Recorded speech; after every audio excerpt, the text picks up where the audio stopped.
O Google fez o lançamento de um novo recurso na API de Places deles, que faz parte ali da API do Google Maps. E eu resolvi pegar o final de semana para testar esse novo recurso. Eu vou compartilhar com vocês aqui, ó. Chama-se pesquisa de texto. E você vai falar assim: nossa, mas o Google com pesquisa de texto. Calma lá que eu já vou te mostrar. Esse é um produto novo, esse é um recurso novo do Google, tá? Ele está dentro de prévias ainda. Ele até tem um alerta aqui falando que ele é um pré-lançamento e tal, que algumas coisas podem mudar aqui dentro. Mas basicamente nós temos aqui a plataforma, né, do Google Maps, nós temos a API do Google Maps, e dentro do Google Maps a gente pode utilizar a API deles de places, né, de lugares, de estabelecimentos. Então, dentro desta API, eles lançaram um novo recurso que a gente pode utilizar que chama pesquisa de texto.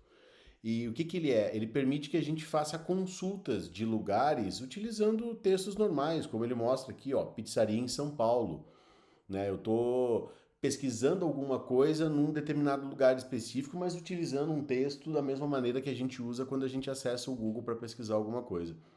E aí é que eles mostram como é que é feita essa implementação, eles mostram como é que deve ser passado as chaves, como é que funciona essa query, né, essa consulta que é feita na API. Eles trazem toda a documentação completa inclusive o engraçado é que eu tive que ainda, para eu entender, para eu estudar, eu vim pegar tabelas de tipos compatíveis, eu vim entender o que, que tinha de recursos disponíveis aqui dentro e eu acabei também pegando a parte de faturamento, que é uma maçaroca de papel, a maneira que o Google cobra. E eu vou chegar lá explicando por que, que eu fui entender como é que funciona o faturamento. Vamos voltar aqui primeiro para a implantação deste recurso novo aqui. O fato é, tem uma API e eu consigo consultar lugares com ela, tá?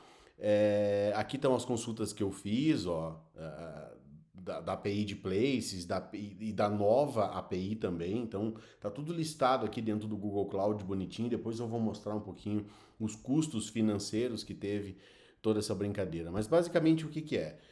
Eu criei um código, né? Eu fiz um back-end aqui, onde eu até posso mostrar para vocês.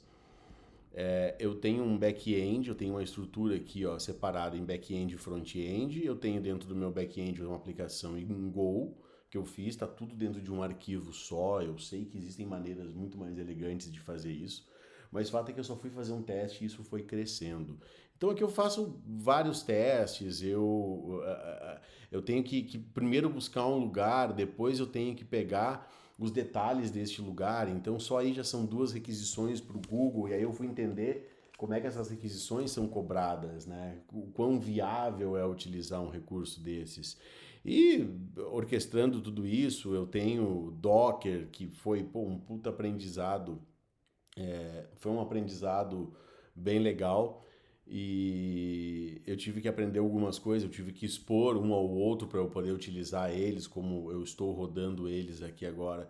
Então é bem interessante porque, por exemplo, aqui quando eu vou fazer uma consulta direto na minha API, eu tenho essa estrutura aqui, eu estou dentro do meu computador, na minha porta 8080, que é onde eu estou expondo, né, este meu back-end para que ele vá até o Google Place e faço uma consulta. Então, eu tenho aqui no meu search, ó, eu posso pesquisar aqui, por exemplo, hotéis no Centro Histórico de Porto Alegre. E ele vai me trazer várias informações aqui, ó. Só que isso que está carregando aqui é um arquivo JSON, né? E arquivos JSON, eles são normalmente lidos por computadores, não por humanos. E aí, não contente, então, em ter feito toda essa estrutura de código que eu fiz aqui dentro do Golang, desenvolvendo o código em Go, eu falei, não, eu vou desenvolver também um front-end para isso. E vou dar um nome para ele. Eu chamei ele de Aqui Pertinho, né? Como eu estou morando em Minas Gerais, a ideia é como se isso fosse uma aplicação, como se eu estivesse utilizando essa API do Google para criar um aplicativo. E aqui a sugestão é que você pesquise o que você quiser. Então, por exemplo, ele já sugere algumas coisas aqui, mas eu posso pesquisar o que eu quiser. Eu estou aqui em Belo Horizonte, então eu posso pesquisar coisas aqui, mas também eu posso pesquisar, por exemplo, por padarias na Paulista.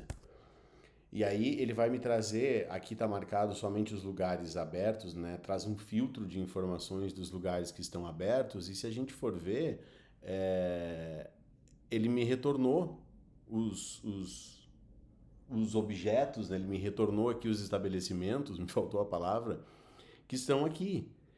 Eu consigo ver as avaliações deste lugar, eu consigo ver a nota, eu consigo acessar o site deles, eu consigo ver um link direto para o Google Maps deste lugar aqui, eu consigo ver o horário de funcionamento, se eles estão abertos. Eu posso procurar, por exemplo, por farmácias na Savassi. Savassi é um bairro de Belo Horizonte. E aqui, ó, Savassi, funcionários, ele traz alguns outros bairros, ó, algumas outras regiões, Savassi, mas isso depende de como está cadastrado esse estabelecimento ali e aonde ele fica, né? Se ele está nessa região toda, porque é muito relativo à maneira que o Google entrega essa consulta. Mas fato é que eu consegui implementar tudo isso. Aqui, ó, fazer mais uma pesquisa, agora trazendo todos os estabelecimentos. Olha, me trouxe vários aqui que estão fechados. Eu não limitei somente os que estão abertos. Se eu procurar por abertos numa segunda-feira em Copacabana, só tem 3, ó. Eu consigo ver a avaliação. Ó, gostei, tá, legal, né? Esse aqui gostei mais. Então você consegue ter alguns recursos. Eu conseguiria, por exemplo, aqui filtrar por um estabelecimento que eu quero, eu consigo fazer algumas ordenações, e tudo isso foi essa implantação de front-end que acabou acontecendo aqui dentro do GoLand, que foi muito engraçado, porque eu não trabalhava com front-end há muito tempo, apesar de eu ter trabalhado com front-end muito mais do que com back-end nessa vida.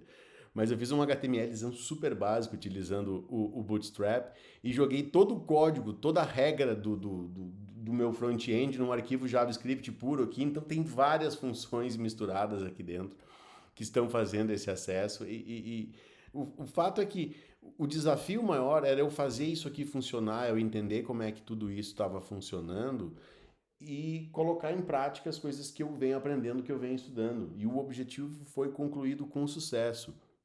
Eu só esqueci de uma coisa aqui, porque eu prometi no começo do vídeo que eu ia falar um pouco sobre custos, né? Olha aqui, ó. Olha o quanto que custou a API Places, né? E a parte da nova API, que é que eu faço só consulta. Então você vê que as informações que eu trago dos detalhes do lugar, que é essa API de Places, ela consumiu muito mais do que a nova API que apenas pega o texto que eu estou enviando na consulta e traz aquilo ali em forma de informação. Se eu tivesse pagando por isso, eu teria aqui gasto aí quase R$ 700 neste final de semana para fazer um teste. O bom é que o Google Cloud dá um voucher para você usar de US$ 200 para você testar todos os serviços ali dentro. É muito bacana quando você quer fazer esses testes. Mas é isso, eu sei que tem formas muito mais elegantes de fazer isso. Eu não precisava ter consumido todo esse dinheiro, eu poderia ter aplicado camadas de cache na minha aplicação, eu podia ter feito um mock desse retorno para o front-end, para eu ficar fazendo o meu script ali em JavaScript, não ficar cada vez que eu testava alguma coisa fazendo uma consulta real lá na API. Tem várias coisas que eu poderia ter feito melhor, mas eu não fiz justamente por estar num ambiente de criação. Ali era um ambiente onde eu queria ter segurança de errar. E eu errei, bacana, gastei quase R$ 700 no final de semana, mas tá aí, o resultado foi essa aplicação. Se você gostou, se você achou bacana, se você quer saber mais sobre o que foi feito, pode deixar um comentário que pode entrar em contato comigo e a gente se fala, tá certo? Até mais.